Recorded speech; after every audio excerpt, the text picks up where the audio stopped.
Approximately 1:37 p.m. on April 24th, 2017. And I would ask to call the roll at this time, beginning please with Commissioner Thompson. Commissioner Thompson, present. Commissioner Alexander, present. Commissioner Elliott, present. Kathy Kiley, present. Tina Stanford, present. Commissioner Otis Cruz, present. Commissioner W. William Smith, present. Okay. And from our office, from our counsel's office specifically, ladies. Karen Haffey. Jessica Zahn. Sean Basheen. And our office. Solicitor Freeman Ruffin. Department of Corrections staff in the room. Public Information Officer Bailey. Public Information Officer Heath. And Mr. Wyatt is our videographer today. We do have members of the general public, and we also have presenters in our midst who will be giving us a presentation later on in our agenda. We do not yet have a quorum. We may have a quorum before our allotted time has elapsed, and so we'll not be doing the minutes at this time. Instead, we're going to move quickly through old and new business.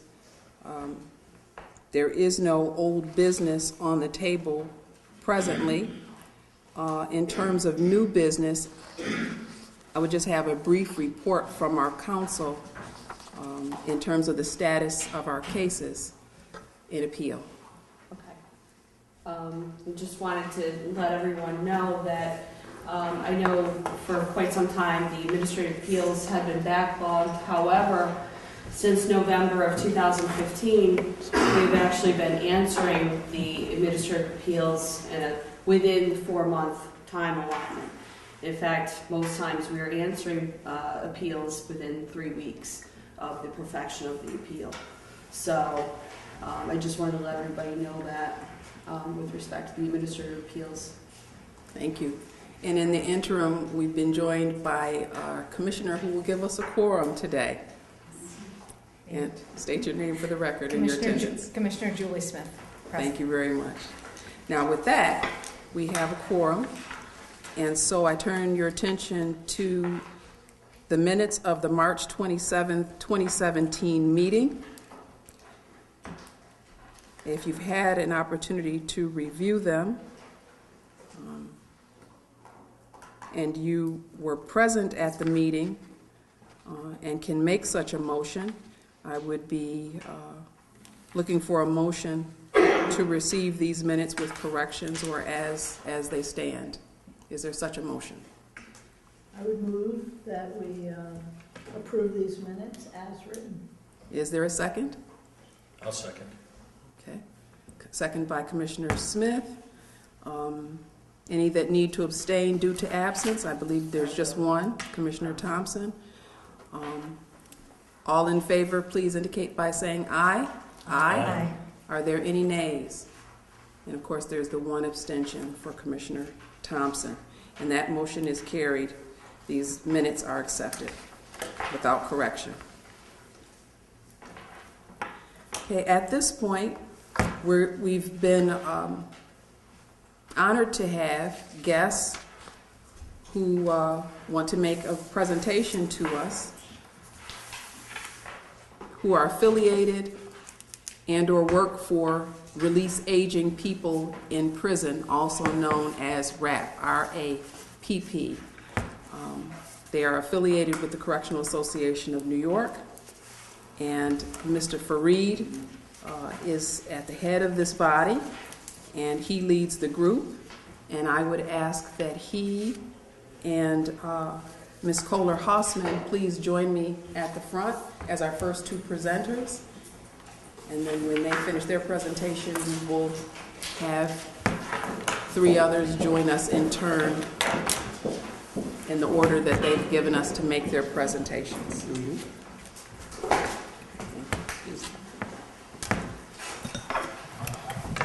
I'd like to begin by thanking all of you for inviting us here to do this presentation. We are very, very grateful for this, especially since we are likely perceived as an adversary, someone that's pushing the policy of the Parole Board. We are really grateful for this. We think you are genuinely open to listening to what we have to present today, and we hope that what we have to offer here is accepted in good grace. First, I want to tell you a little about myself. I'm in addition to being the lead organizer for the Release Aging People in Prison campaign, I'm a formerly incarcerated person. This month makes 6 years that I've been released from a New York State facility after having served 33 years. I actually served 33 years with a sentence of 15 years to life. And so 18 of those years was the result of parole denials. And I think, I would suggest that those denials were really unnecessary, because when I entered the system in 1978, I was pretty much a wreck. I didn't even have a high school diploma, but within 6 months after my arrest, I had earned a GED.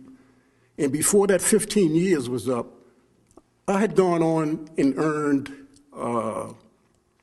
4 college degrees, 2 of them master's degrees, and I had been involved in creating a number of programs behind the walls that help people rehabilitate and get a grip on their lives. And so it's in that context that I really want to talk to you today. Because as a formerly incarcerated person, I'm directly impacted about the things that our group has been promoting.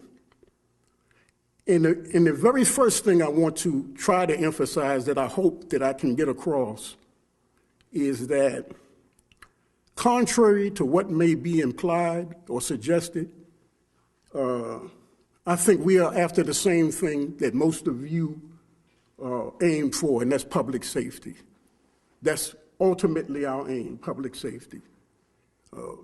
We are not here, and we don't engage in our work to see the parole board change its policy to open the doors to an influx of dangerous people into our communities. That's not our intention, and I'm hoping we can dispel that from the beginning. That we are on the same page as the parole board insofar as it's concerned about public safety. I think the major difference is that when it comes to parole decision-making, from what we have seen, our perspective, the board has the tendency to caution on the side of denying release due to external factors, while our campaign seeks to have a system in place where the men and women who are being considered for parole don't suffer the same thing that I suffered. 18 years of denials. Unnecessarily, that is. What we want is the establishment of an evidence-based process. We would like to see the parole board adopt an evidence-based process when it engages in deciding who shall be released from prison. We think that, from our perspective again, what we have witnessed in the past needs to be ceased. And what I'm talking about is what we believe is the belief by some commissioners that they should continue to make parole decisions on the basis of gut reaction to a person. We're saying that gut reaction is not enough. It's not built on solid rock. And it may feel good to the practitioner for a moment, but I don't think any of us should be willing to allow release decisions on gut reaction be something that continue into the 21st century. And the basis for that is that we all of us have prejudices that can surface, often unaware. That's the way we are nurtured throughout our lives, to have, leanings toward this or rejections of that. As a matter of fact, the New York Times recently, very recently, published an article based on their research that argued that the parole release decision in New York State is racially biased, substantially racially biased. What they found was that there's a class of blacks least likely to be released compared to a similar class of whites. And some of that may be due to biases that we are not even aware of in the course of how we go about our business. So when we say that we want an evidence-based process established, then the question for us becomes, what's in your hands? What do you have to do that? Well, now you definitely have the compass instrument. And while we as advocates even know that there's internal problems with the compass instrument, we argue that it's much better than using gut instinct to decide a person's release.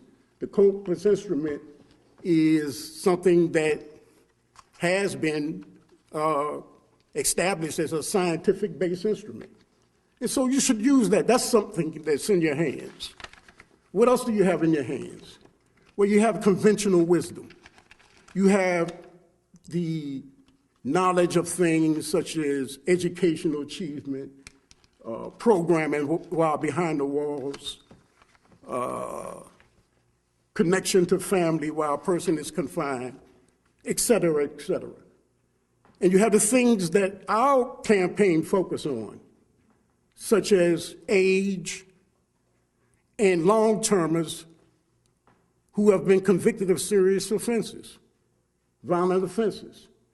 And yes, I do include that because the evidence establishes that people who have served long terms convicted of violent offenses are the least likely to reoffend upon release.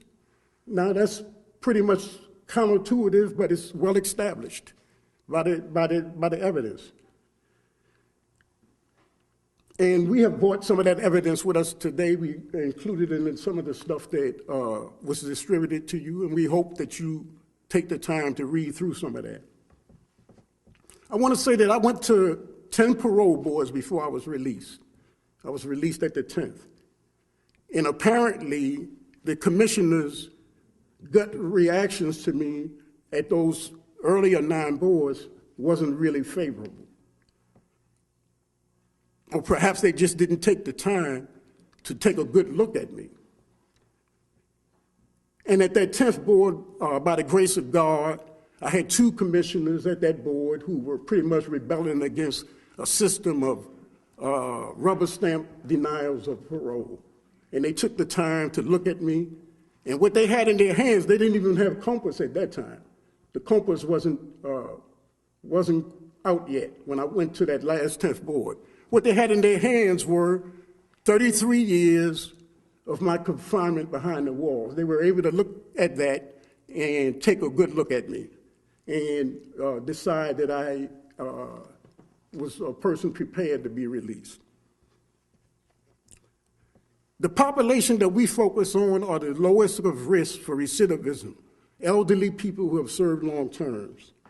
Everybody knows it, but we don't think we have seen focus on that insofar as accelerating the release rates. And what we see going on here in New York is not an anomaly. This is something that's happening all over the country. And one of the reasons that we engage in our work is because we want to see New York State take the lead in leading the rest of the nation in a better way, showing this nation that we need to pull ourselves up out of this morass of mass incarceration. As advocates, one of the things that we noted that puzzled us in the course of our research and watching some of the previous videos that the parole board put up on its website is that we thought we saw some resistance to establishing an evidence-based process. And that really, that was disturbing. And so I did a little research myself on why people resist change. And while I learned quite a few things, the most important thing that I learned was that when people feel that change is in their interest, they do not resist. And I think that the job before us is trying to convince all of you that that change is necessary, that we need to change directions and substantially reduce mass incarceration. The change is necessary, and it's established by quite a bit of research showing that over-incarceration is damaging our communities. And then there's other research showing that it's not possible to reduce mass incarceration substantially by excluding people convicted of violent offenses, that it just can't be done by excluding these people. The vast majority of the people in the system, state as well as federal, are in for violent offenses. So we need to try to come to grips with the fact that somehow, some way, someday, we are going to have to address the problem of people convicted of violent offenses and decide what is the best way to start releasing them from prison. And we offer this low-risk population of elderly people. As advocates, what we think we have in our hands is the ability to push the board to see some of these issues that we think are important. And what we intend to do going forward is to advocate for key performance indicators. We want key performance indicators for the parole board in general and for individual commissioners. That's something that we intend to advocate for. Key performance indicators can tell us how often commissioners use the things that they have in their hands and how often they deviate. We want to know, all other things being equal, how often people with low-risk scores are still being denied release. And we think that anyone who really cares about a fair system would also support implementing such a process. Key performance indicators can tell us and let us diagnose the strengths and weaknesses of the board and allow us to make strategic decisions and changes as to what is necessary to do going forward. Perhaps everybody have heard the saying, what gets measured get done. So why not measure what's going on with these release decisions? And so in conclusion, I just want to say that key performance indicators as well as continual advocating for things that can help you make your decisions is something that we intend to do, to continue to do. And I thank you, all of you, for having us here today and listening to us as advocates. Thank you very much. Thank you. Before we move on, what Yes. I'd like to suggest is an opportunity for questions Okay. after each presenter. And then if we don't have any, or if we think of some at the end of everyone, then, I'm Yes. hoping you will be open to them even at the end if Yes. you want to address them to you individually. Mm-hmm. Are there any questions from the board at this time? I wanted to take the opportunity, since you did mention the question of bias, and that's a human element. Yes. There's no doubt that is Yes. something that we all have the capacity to have. Mm-hmm. And I wanted to let you and your colleagues and our observers know that, in fact, we will be participating in a round of implicit bias training beginning this week. Mm-hmm. Those of us who are unable to attend this week will attend another session down the line. This is a commissioner of the Department of Corrections and Community Supervision and colleague with me as chairman of the board. This is an initiative that we believe in, can do some good. Yes. And one of the things that we're all being asked to do before we do the training is take a little implicit bias test Yes. that's been developed by Yes. academics That's good. so that we know our own Yes. issues, whatever they may be, Mhm. before we go into the training. Yes. So that's going to start this week. Thank you. So just to let you know and everyone know, we're aware of the reality of the possibility for implicit bias, Mhm. and we're taking some steps in the right direction in that regard. Thank you. Thank you. Thank you.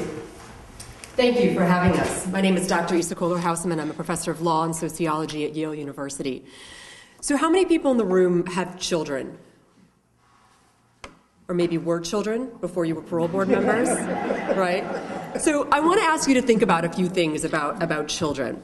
So I want you to think about why you care so much about the schools that your children will go to, or about the environment that your children will grow up in.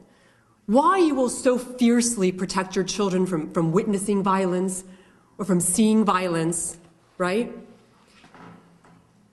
And I think it's because you know that these experiences deeply form who they are at an early age. The children are very impressionable, and you fight fiercely for those things because you know that these will shape who your children can be, that these have profound impacts, and that's why you want these things for your children. And I want you to think about something else. Why is it that you say to your children, while you live under my roof, there are some decisions that you can't make? You can't decide if you want to get married, if you want to go off and fight in a war. You can't decide if you want to have sexual relations yet. You can't decide if you want to get a tattoo, probably. Maybe you let your children get tattoos before 18, but I doubt it. And it's because these are serious decisions, and you probably say to your children, you may think you're grown, and you may look grown in that Facebook profile that you've made for yourself, but you're not. You don't know yet. You're not fully formed. You can't make these life-altering decisions yet. So this is probably why you say that to your children. Now, the law has long recognized that children are different from adults, right? We treat them differently. We don't let children consent to marriage or consent to sex or to buy alcohol or to vote. We don't let children make decisions about who will rule them or where they're going to live, right? We treat them differently. And what about what we're all here for? Which is when children make very bad decisions. When children hurt someone. When children cause profound, violent harm in the world. Harm that can't be taken back. What about that? Well, about 4 decades ago, the Supreme Court started grappling with this question, right? And with respect to the death penalty, the Supreme Court said, it reached into these intuitions and said, look, there's a reason that the law has long treated children differently. It's because we don't think children are fully formed. We don't think that they are fully developed yet. And so therefore, they are not culpable in the same way that adults are culpable. They haven't had the time to learn to become the full moral human beings that they can be. And that's why you try to keep your children safe, that you try to understand when your children make mistakes. Because implicitly, you actually recognize this in your daily practices. And the court said that because we can see that children are they lack power over their situation that they grew up in. They didn't choose the families they were born into or the neighborhoods that they were born into. They lack the power to extricate themselves often from traumatic and abusive situations. Because they want love and acceptance, they seek peer approval. They seek their parents' approval and often do very, very foolish things, very harmful things. But the court has recognized that they're not culpable in the same way, that they lack the experience, the perspective, and the judgment expected of adults because they haven't lived as long. And the court has recognized something else. They recognize that children can change. When you look at your children and you think there's so much potential, that they can be so many different things, and that they don't know yet. And that's why you say you can't choose to get married at 16 or have a dragon on your neck, because you don't know yet who you're going to be. And I want there to be so many more opportunities for you. And so the court recognized that there's actually the principles of punishment apply differently to children, because they're not responsible in the same way, and because they're capable of change and rehabilitation and becoming different people over time, even when they make horrible decisions. even when they do very bad acts. We want to hold out as a society what God holds out for us, which is the capacity for redemption, for change, for becoming a different person over time. And in recent cases, the Supreme Court extended this beyond the death penalty. The court has been moved by science that has actually proven what's very intuitive, which is that it turns out that neurologically, that the neuroscience shows that a 20-year-old's brain looks a lot more like a 10-year-old's brain than it looks like a 30-year-old's brain. It turns out that the capacity for forward-looking judgment and decision-making and really comprehending how your actions affect other people doesn't fully get formed until your mid-20s. And it turns out that there's a huge science in juvenile psychology that shows how peer influences work in a way, and that we grow out of that. And that there's a capacity for children to grow out of that and to become different people. There's a huge capacity for change. It turns out that the science is very compelling there. And the Supreme Court recognized this line of science to move beyond the death penalty, not just say it's unconstitutional to put 15-year-old offenders to death, not just unconstitutional to put 17-year-old offenders to death, but that actually life sentences are disproportionate, that huge term of years sentences are disproportionate. For those intuitions that I think are actually probably deep in all of us if you think about your own children, or if you reflect on who you were when you were 19, when you were 20, when you were 25. And it's the capacity for rehabilitation and change that the Supreme Court has now codified in a line of cases that said that this is what the Eighth Amendment, prohibition on cruel and unusual punishment, is all about. It's about proportionality. It's about the fact that children have such an enhanced capacity for reform and rehabilitation. And so what does that have to do with the decision-making for the Board of Parole? Well, I would ask you, when it comes time to make those decisions, when you're looking at those files, to look at whether or not the person in front of you had the type of environment that you would fight so fearlessly, that you would sacrifice so much to give to your children. I ask you to look at the capacity for rehabilitation reform that someone can do even in the most unhospitable environment of an iron cage, with violence, with degradation, with sexual predation. And that's what it is to grow up in prison.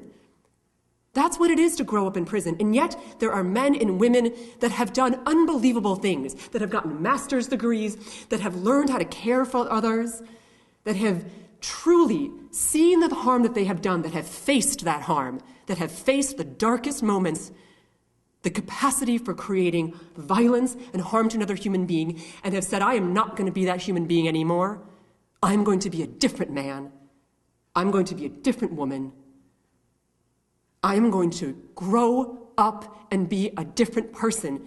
That these people have done that. They've done it in unhospitable environments. And I ask you to have your eyes open to the capacity for change, for rehabilitation, and for reform, to see the evidence that these men and women want to show you. They want this recognition that their hard work is meaningful, that it was heartfelt, and that they are not running from the harm and from the pain that they have suffered, that they have caused suffering in the world. And I want you to think about your own children, and that you would want to believe that even if they are capable of great harm, they also would be capable of great change and great redemption. And to see that in the files and the papers and the human beings that come before you. Thank you. Thank you. Any questions for Dr. Kohlerhausen before we bring up the next two presenters? Thank you. Please. Our next two, please. And there this is nice. This is nice.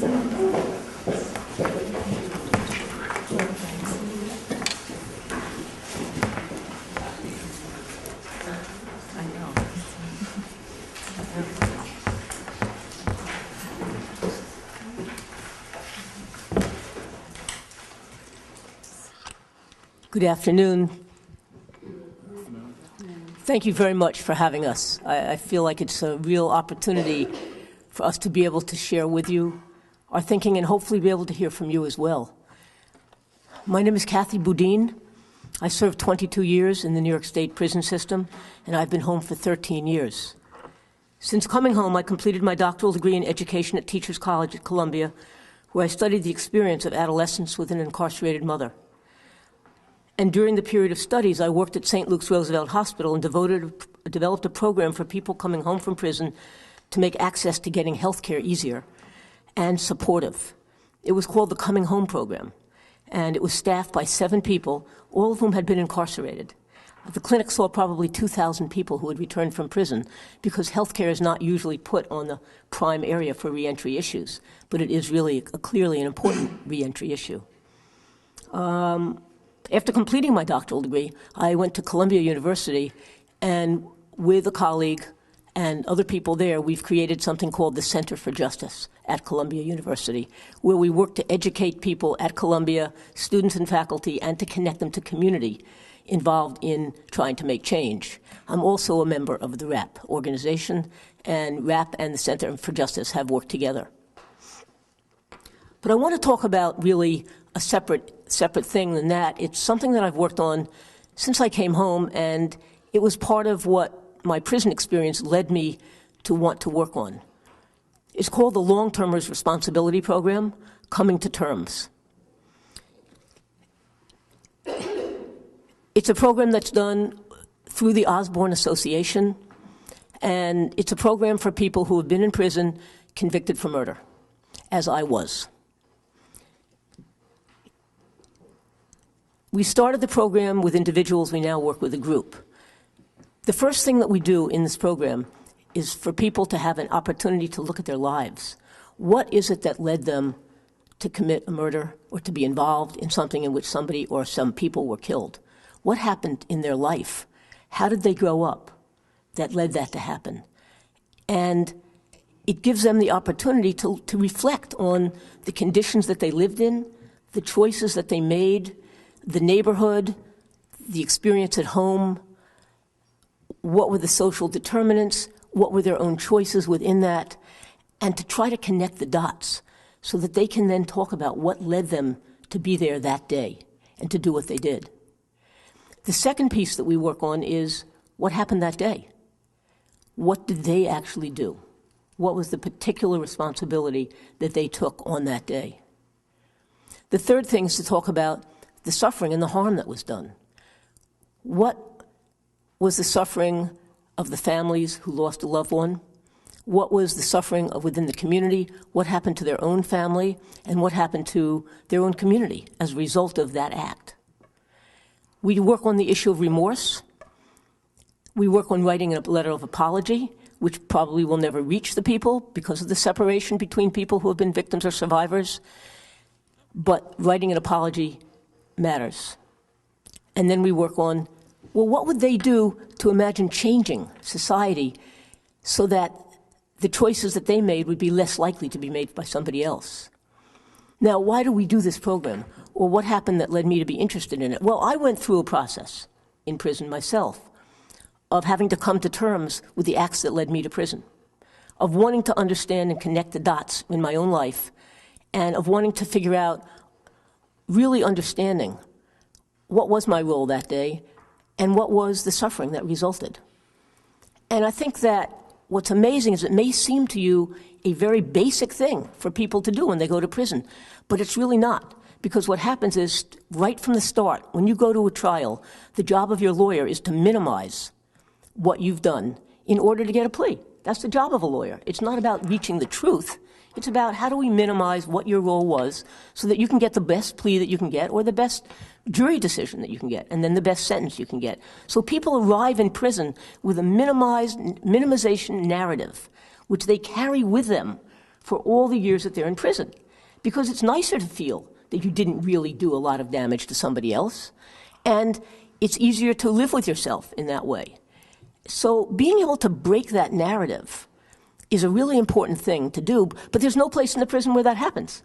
It's not part of the prison experience. And so the other thing is, well, why did somebody go to that and do that? I think that people arrive with a deep sense of struggling for their identity, struggling for their role, struggling for respect, which they may have been struggling for their whole life. And so the way that we do this program is not to say, you've done this terrible thing, but What are your strengths as a person? What happened that led you into this? What were the factors? So that people feel respected. And by the time we end up talking about the crime, there's always a way in which they feel respected by the group, by their peers that they're in, that they're a whole person that had these challenges in life, that made these choices, that had these choices imposed on them, integrating all of that. Now, the reason that I'm talking about that program is partly to say the atmosphere in the prison is one in which people feel, correctly so, that they're being punished. And the question is, what happens when a person has gone through that process, has reached a certain point of understanding, of remorse, of apology, has gone through getting a college degree or getting a high school degree or a vocational program, and they go to the parole board and they're told, you have excellent programming. You know, you've clearly matured. I mean, you've been in prison for 30 years. Clearly, you're different than when you were 18. But because of the nature of the crime, we have to deny you parole for 2 years. Now, people don't do all that change in order to make parole. They do that change because there is a process inside people where people want to change. People know that ending up in prison, it's a road that they want to take a different path now. It's the end of a road, and they want to turn that direction around.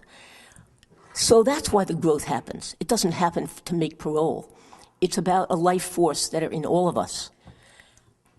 To get turned down and be told because of the nature of the crime, it freezes people inside of that crime in something that they can never change. And I know that you all have heard this before, but I'm saying it again because it's probably my deepest belief, is how do we create a system of decision-making within the parole system, within the legalities of the law, that are looking ahead at what change is, as opposed to holding somebody in the crime that they committed that they can never change.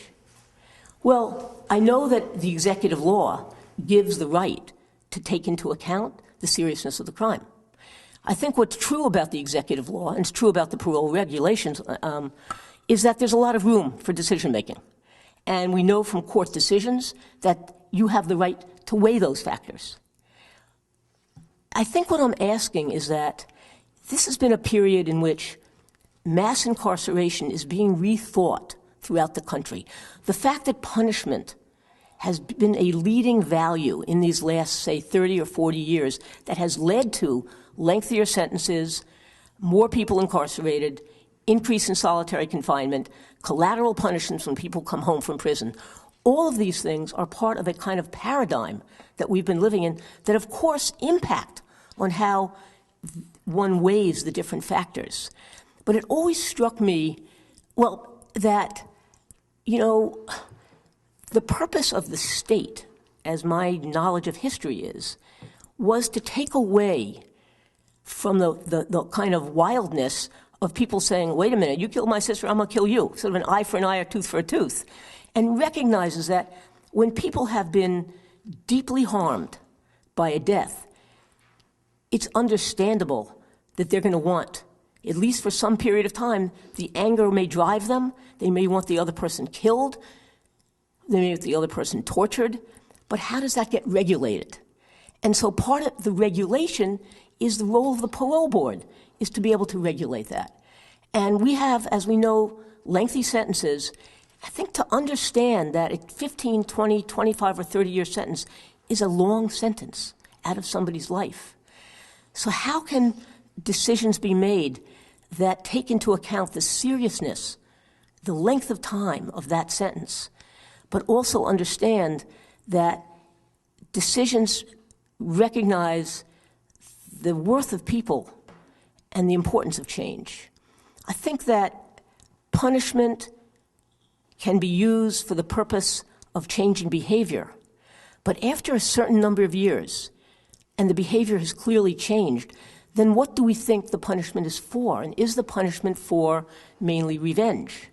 And that troubles me, because when I try to think about, we don't want to have a system that's based on revenge. That was, I think, the whole point of having the state, was to get rid of revenge as a driving force. And yet, if somebody has gone through a long-termist program and gone through and gotten their vocational training, been 30 years in prison and don't have a disciplinary charge, or they have some when they first came in, because people do, then what is the purpose of continuing the punishment?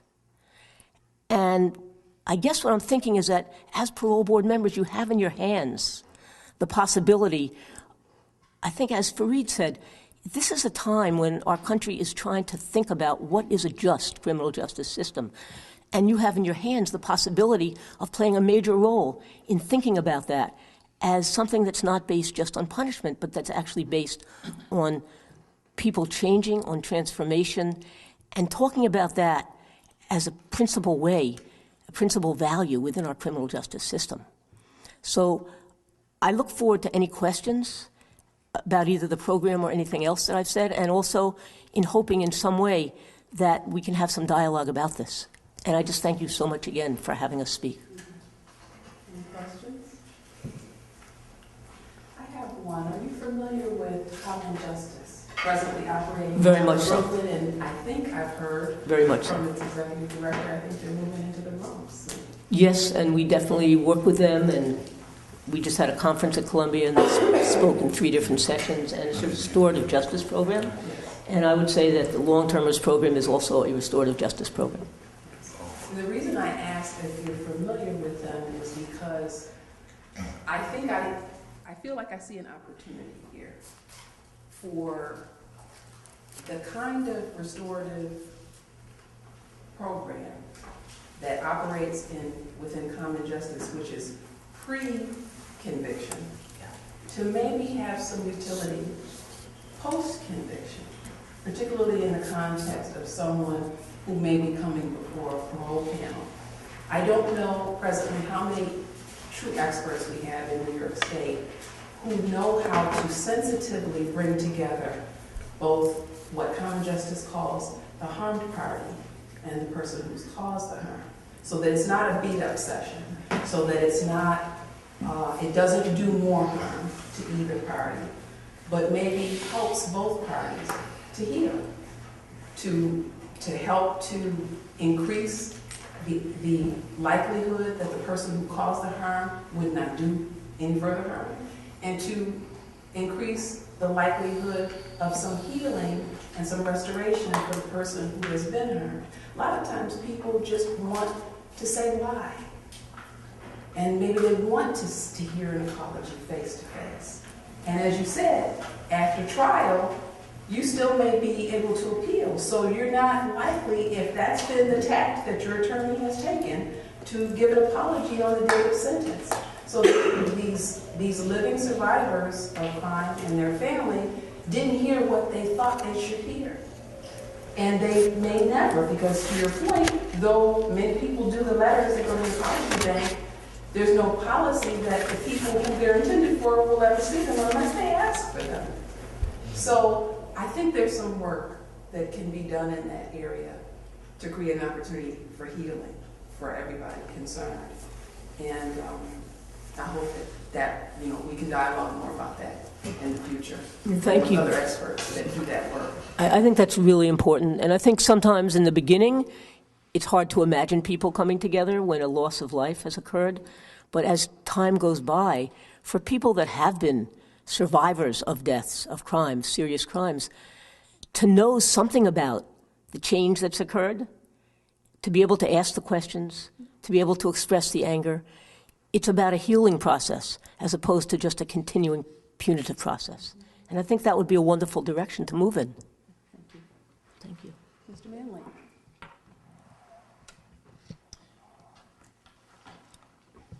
I am, excuse me, good afternoon. I am not a member of the RAP group, but I thought it was important that I be here and show some support in the efforts that and the things that they're trying to do. I come before you as a former parole commissioner. I served from September of 1999 through June of 2006 under Governor Pataki. I thought it might be useful to offer the perspective of one who has served in your position and has a sense of the various pressures that surround cases that involve convictions of murder and other serious crimes. My experience has been that the vast majority of board members look at each prisoner as an individual and assesses all elements of their case before rendering a decision. But it is an undeniable fact that societal pressures exist. Pressures from relatives of the victim, pressures from fraternal organizations the victim belonged to the indirect, more subtle pressures that come from the second floor when notifications of high-profile cases is highlighted. These pressures are there but rarely spoken of. So how does one make decisions in this kind of environment? How can the board enhance its chances of making a more informed decision and therefore increase the chances of a proper one? We all know that regardless of the outcome of the interview, there will be those who are disappointed. But one of the problems, as I see it, that prohibits the board from making more informed decisions in some cases, this is not all cases, just in some cases, is what I call the swift interviews for long-term prisoners. I have to inject here, for what I heard, swift interviews would not be applicable to some of the board members according to recent history. However, in my experience, I saw them far too often, where commissioners ask all the right questions, covering required informational areas. The difficulty with the swift interview is that, and I'm sure some of you may see the situation similarly, little consideration is given to the impact that 25 to 30 years of incarceration may have on the interviewee's responses to the questions asked. And now, what do I mean by that? The person coming before the board after so many years behind bars is scared to death. He or she wants to be released badly, and you've heard this, right? From a number of people, even here. In so doing, many interviewees come across just as not being genuine. In the interview, if the interview moves along rapidly and answers from the inmate are accepted at face value without serious probing, the interviewee is not likely to loosen up and reveal their true selves to the board. Personally, I've seen the tide move in some cases toward the interviewee's release when he or she feels that what is said and asked of them really matters by the board. When I look back on some of these cases where I have witnessed remarkable changes in responses over the course of an interview that I am sure many of you have witnessed if you've been on the board for a while, I believe we as board members at the time thought of them as one-off occurrences. But upon further reflection, I found that these transformative interviews occurred mostly when time was given to delve a bit deeper into the interview. When considering applications for parole from persons who have committed a serious violent crime and who have done substantial time, the central question I want to know from this individual is, how have you changed? The asking of this question is essential to really knowing the risks this person may pose to society. How have you changed? And this is because the person before you should have spent substantial time in reflecting on their condition, how and why they are in their current situation. If they have not, they will not convincingly be able to speak to their transformation. They have not inculcated it. The central question for me was important because I did not believe that programming, accomplishments in prison, a few tickets necessarily meant a violent individual had changed, nor that the individual no longer poses a risk to the community. Now, to get to the assessment of the individual's transformation, this takes time. Multiple questions have to be asked and care has to be taken that the interviewee understands all that is asked. Insightful answers, coupled with the proper programming, good discipline, record, connections with the community, etc., should be enough to assuage members of the board that the individual is not a threat to society. I grant you that each case has its own uniqueness, but I ask that the commissioners to consider whether keeping a person you assess to be of little risk to the community locked up makes any sense. The question is, how much time is enough to satisfy or to protect the community?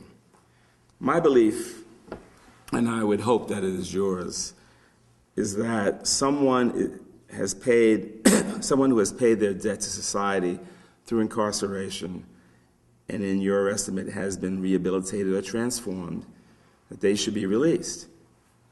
It is the humanitarian thing to do, and perhaps the spirit of forgiveness should be exercised here by those who are the only ones who can. Let me just say, as someone who has made a tough decision regarding a high-profile case with serious conviction, as many of you know, there are no regrets here. At the end of the day, you have to be able to look yourself in the mirror and say, I did the right thing. For me, there was some criticism. However, praise came from so many unexpected quarters, not necessarily because people agreed with the decision, but because people respected me for standing up for what I thought was right and giving this person another chance at life, despite the enormous pressures not to do so.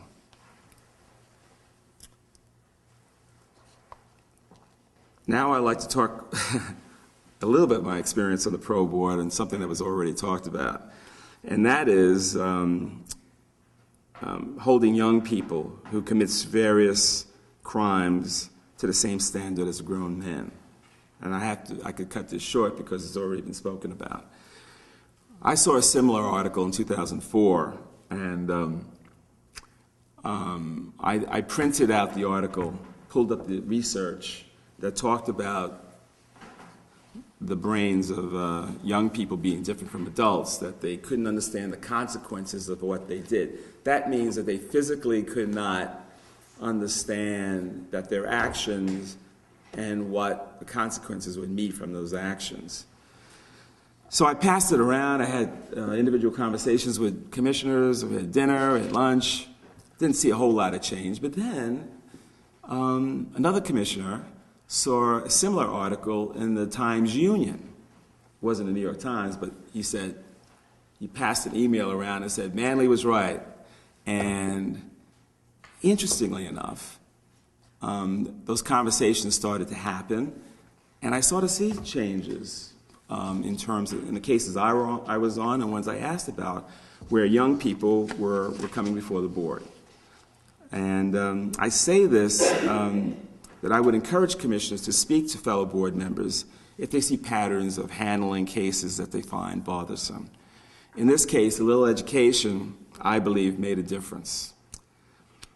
And lastly, I would like to briefly talk to you about an issue dear to my heart. In my long career in the criminal justice arena, I have mentored many young men, but I wish to speak to you of one young person, whom I will call David, who went to prison as a teenager for a horrific crime. David could not read and went to prison and barely could read 5 years later when he was released. When he came out, he did volunteer work with troubled young people. He was encouraged to attend community college to get his GED. David left the community college and went on to one of the best universities in the United States. After receiving his BA, he attended an Ivy League school to get his master's degree. Currently, he is a top executive in a leading international firm. I think you should know this story because I often think of how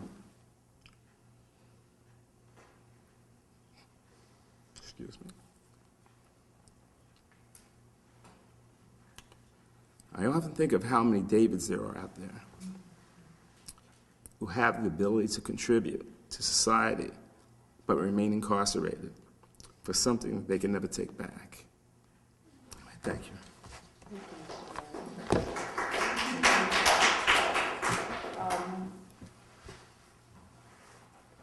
Any questions for either? You probably know that the risk assessment that we had is statistically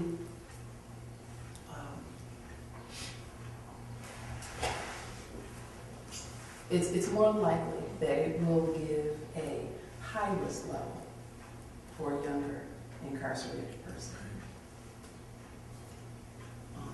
And so, as I often say to my fellow board members, and when I'm trying to educate the public about our use of it as a tool only,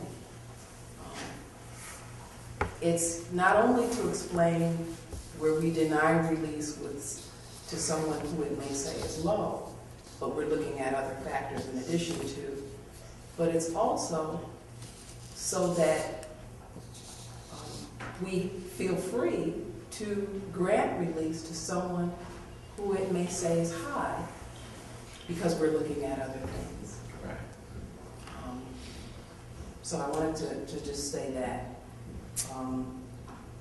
And then, in your experience as a board member, do you think that the deliberative process creates unique opportunities, one at a time, to share information, to talk about best practices?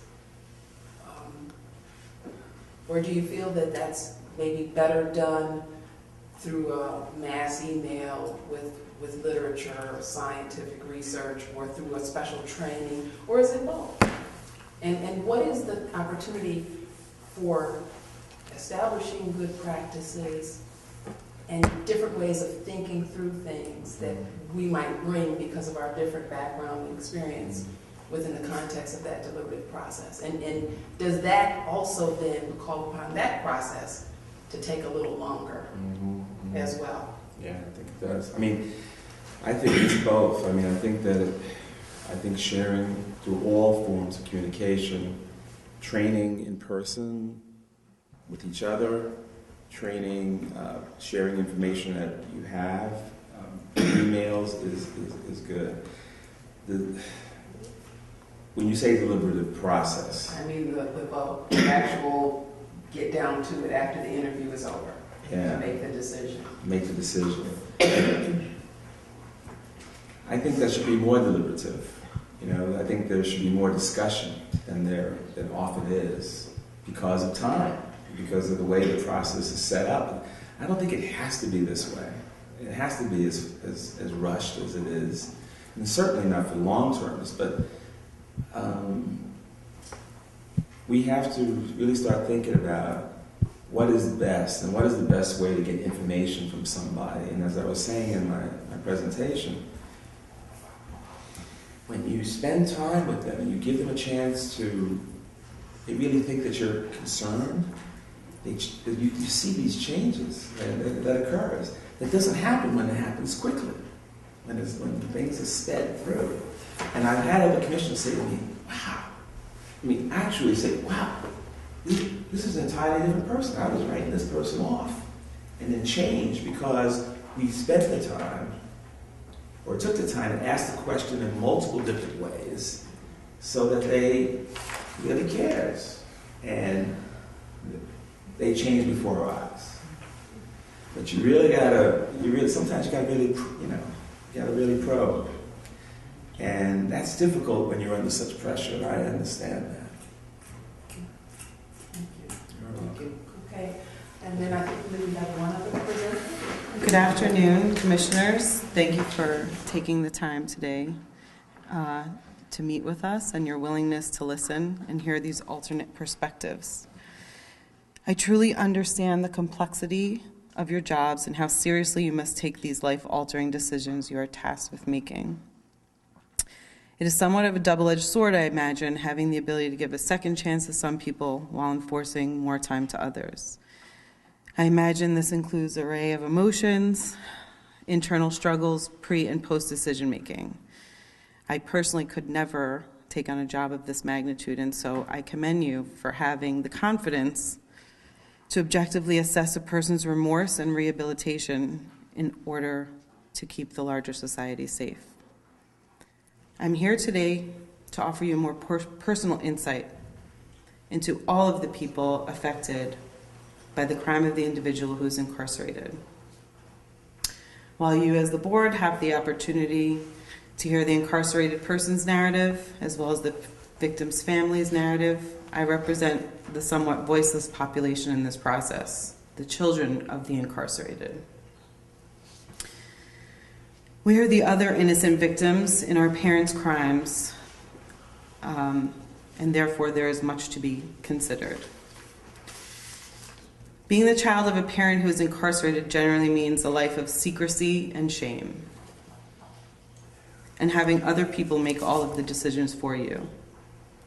We all learn from a very young age that bad people go to prison.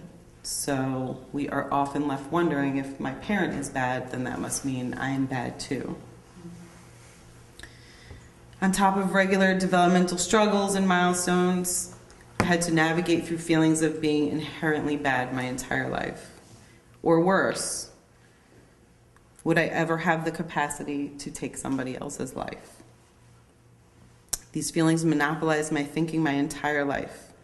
These thoughts haunted and terrified me. The consequences of these thoughts and feelings, plus other factors, led to a tumultuous relationship with my father, who was in prison since I was 2 or 3 years old. I resented him for creating me, a bad person, and for abandoning me, for missing out on every single thing in my life. I felt that there was no way I could be loved. It affected my schoolwork, my home life, my future relationships. Anger is easier than forgiveness. And after so many years of conflicting feelings, I decided to just pretend as if my father didn't exist. It was so much easier.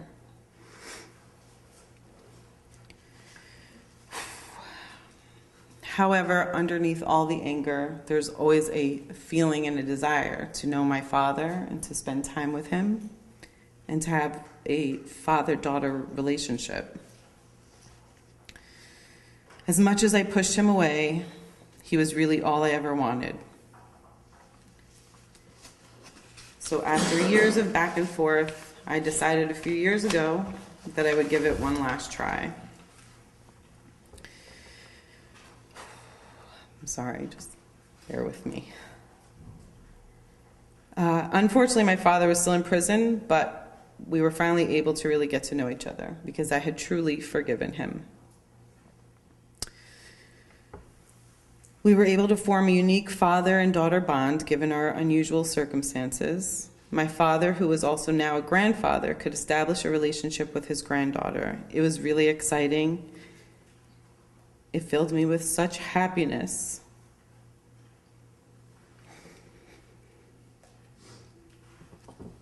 He and his granddaughter formed an instant connection. They absolutely fell in love with each other.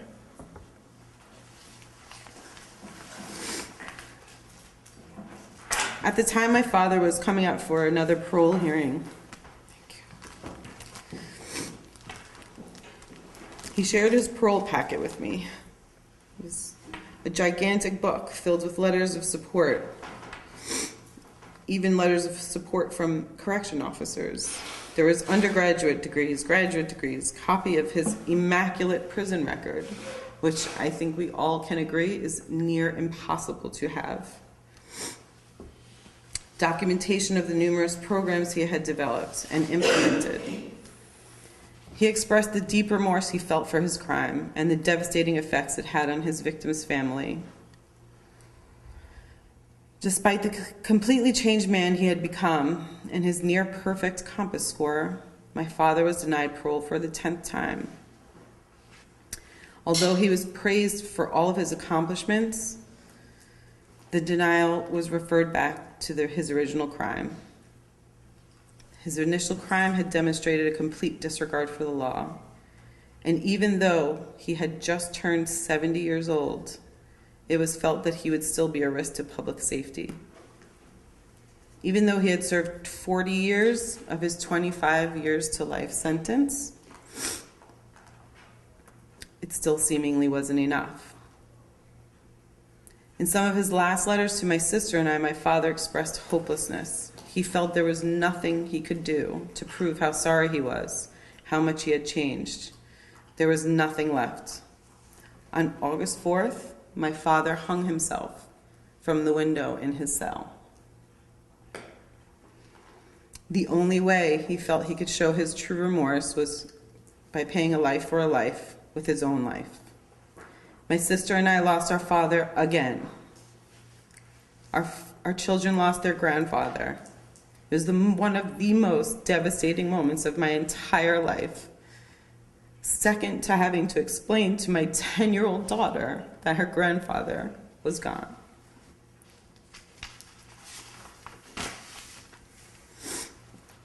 When someone does everything in their power, even with the odds stacked against them, to prove that they have changed, I firmly believe they should be given a second chance. Since my father's death, I've been immersed in a wonderful community. A community where a lot of the people have criminal history. However, these are some of the most intelligent, compassionate, dedicated, and hardworking people I have ever met. And you know why? Because they used parole as the incentive it is intended to be. They know what hell is like. To be treated like an animal every day, to miss out on being with their families and their loved ones.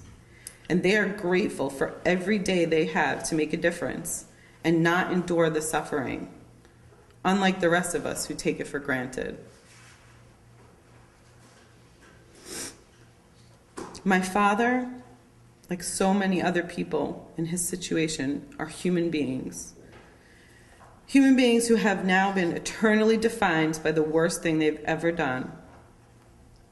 If they are not going to be supported, encouraged, and rewarded with a second chance, then I plead that we all work together to make a change. I plead with you to work together to make a change. I know you're not the entire system, but you're an important part of it. And us together, you guys can be pioneers in changing the thinking of constantly punishing people. I understand what the victim's family went through. I don't understand completely, but I can relate.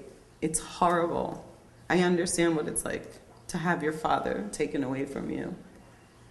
You think about it every single day. That can never change. We can never go back and bring anybody back. But we can start trying to create a society where we forgive and we become more tolerant, and we want to encourage people to be better people instead of constantly punishing them.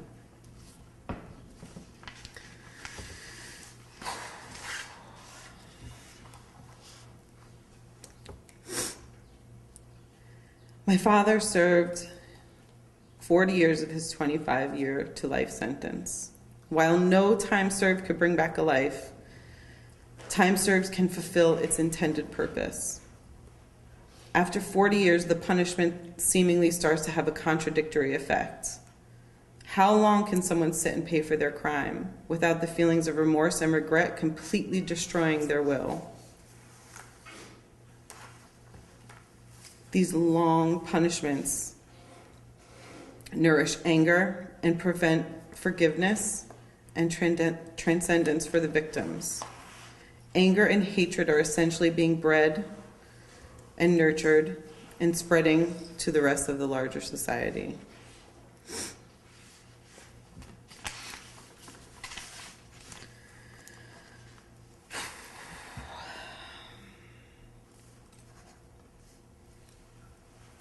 I have a final page here, but I think that it's somewhat redundant, and I would like to leave you all with everything I just said. And I thank you again for your time.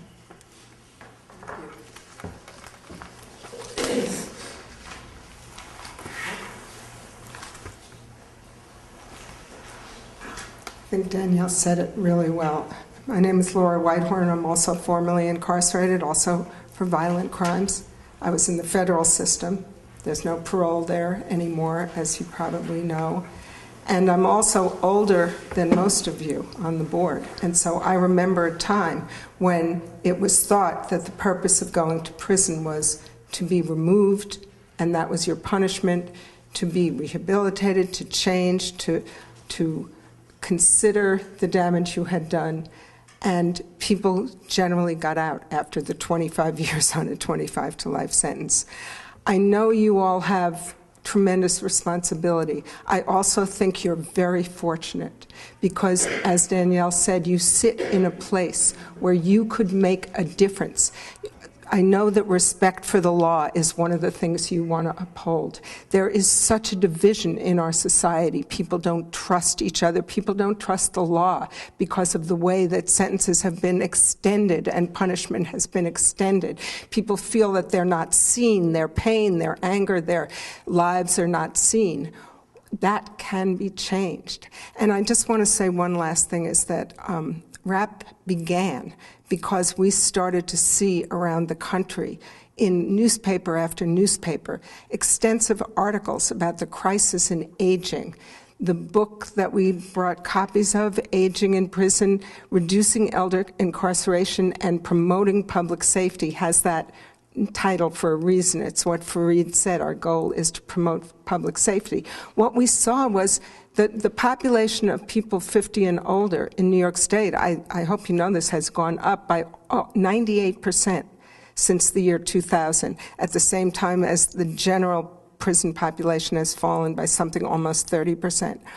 This is going on across the country. What's the solution across the country? Geriatric units, nursing homes behind bars. Not only, I don't want to talk about the money, the comptroller, the New York State comptroller just issued a report supporting our position, saying it's costing a lot of money. What I want to talk about is the lack of dignity that this affords to elders, to say that because you did something when you were 19 years old, now when you're approaching 80, you have to be chained when you go out to get a CAT scan to see if you have, I mean, you know, imagine all those things.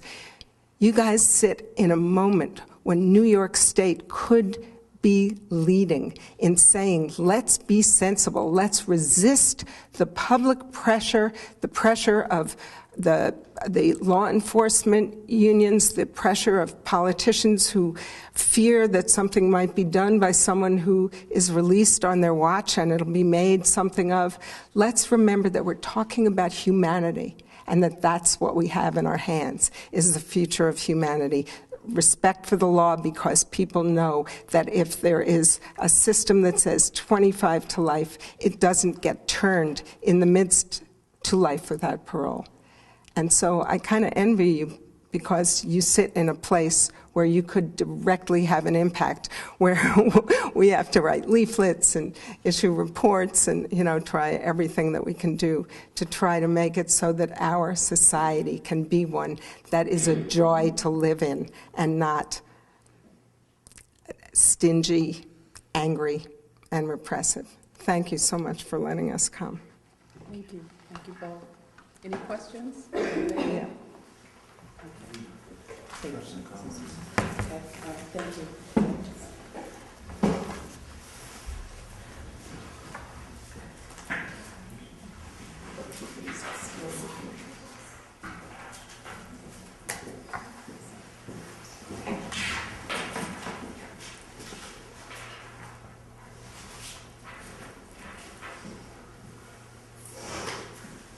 Commissioner Cruz? My name is Commissioner Otis Cruz. I want to thank you all for coming today. I'm not saying that on behalf of the board per se, I'm saying it on behalf of myself. Many of you I've met already. Commissioner, I haven't met you, but I've read about you. Ms. Bodine, I'm very good friends with Dave Siegel. Wait till I tell them that you were here. Fareed, we met in the formulation of 500 Men, along with discussions that I talked to you with, Ms. Gaines. Today, I got an opportunity. We all have an opportunity, but I just don't want to speak on behalf of everyone. I guess they could speak for themselves, and we have the chair to speak on. in regard to all of us. But it was good to hear the questions that you all presented. It was good to know that those are the questions we ask ourselves in deliberation. It was good to know that we're on the right page, because every decision is not an easy one, and everyone constitutes questions of remorse. How much time is enough? How have you changed? A consideration of the length of time that one has been incarcerated. How much has one been restored? Is it fair to keep a long timer in? All the things you said. Today almost was a training, like an exercise, to hear it all over again to see if we're in the middle. To listen to Ms. Danielle was like a victim impact statement from a different point of view, the children directly impacted by a situation. It just lets me know that, and then one more thing about the youth. You talked about the older population, the youth. Well, raise the age has given us an edge on trying to address the point of development that young people are in, at the point that they create crimes, and they need to be treated differently, and cared for differently, and offered another opportunity because of their age. So on both ends of the spectrum, the older population and the younger population, age becomes an issue. Development, or the waning development, and whether punishment has been achieved. So I hear you calling for a way to measure how each commissioner does what we do. It's like a cake. We're making this cake. You want to know how much flour we put in it, or how much milk to add. This is a decision that comes from my heart when I'm thinking about somebody's life, when I'm thinking about the family, the victims, and the public. And I feel the same thing from my peers. That's the part of the story you don't get to hear. You get the headline, you get the hurt. I got that. But that's a hot room we sit in. Sometimes it might move quick. Sometimes it goes over an hour, sir. It's not cookie cutter. Oh, by the way, I've only been on the panel 2 years, so I'm the last in the learning curve. And just having responded, I just want to thank you for, giving me more perspective. Every time you hear somebody, something, read something, learn something, share with my colleagues over dinner, lunch, or even when we just disagree, period. And we do disagree. It was great for me to see, just speaking to our colleagues. One time there's 3 of us on the panel, I guess you know that, usually. We had a lack amongst 3 people. All right, a lack amongst 3 people. It means that we have differences in what we saw and what we thought was right, enough to pass it over to another set of our colleagues to make a better decision than we were able to make at that time. Public safety, you said we're all for that, right? We are. Everybody has a different definition in some regard based on their own perspective and possible bias. Thank you for coming. Very well said. I don't really have much more to add, but I do thank you. And thankfully, the recording of this meeting and your presentation will be available to our colleagues who, for one reason or another, aren't with us here today. This may be the beginning of an opportunity for a conversation about insular training that we might be able to do with some of you coming and giving presentations at that as well. And we talked about some ideas here with you about areas of future growth. So with that, I'm going to ask my fellow board members one more time if there are any other questions before we move on in our agenda? Okay. All right, then at this point, I do not have any correspondence or announcements or invitations to share.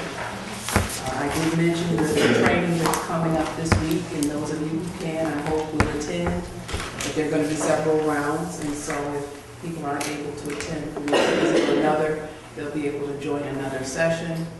Our council will also be preparing training for us on a number of other areas, and we have other regulations to work on as well. Yes, we do. We're going to be looking at our victim-related regulations.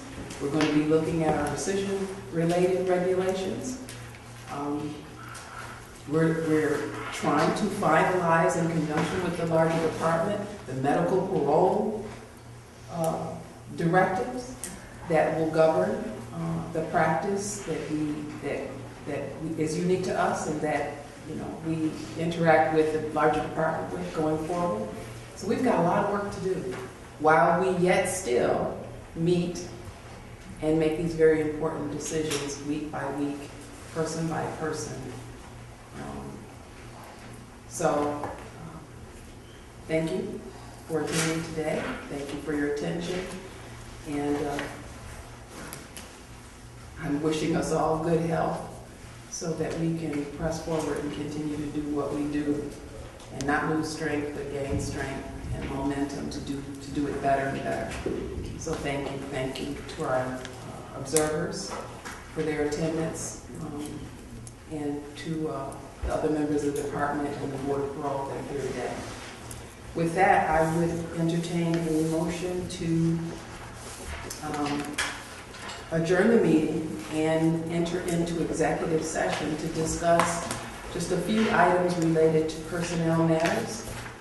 And is there such a motion? Yes. I move to adjourn. Commissioner Thompson is moving to adjourn, and I think I forgot to mention as well, and at the end of that executive session, adjourn the meeting. Is that your motion? Yes, it is. Is there a second? Second. A second by Commissioner Elovich. All in favor, please indicate by saying aye. Aye. Aye. Any nays? Any abstentions? Okay, we are adjourned. Thank you.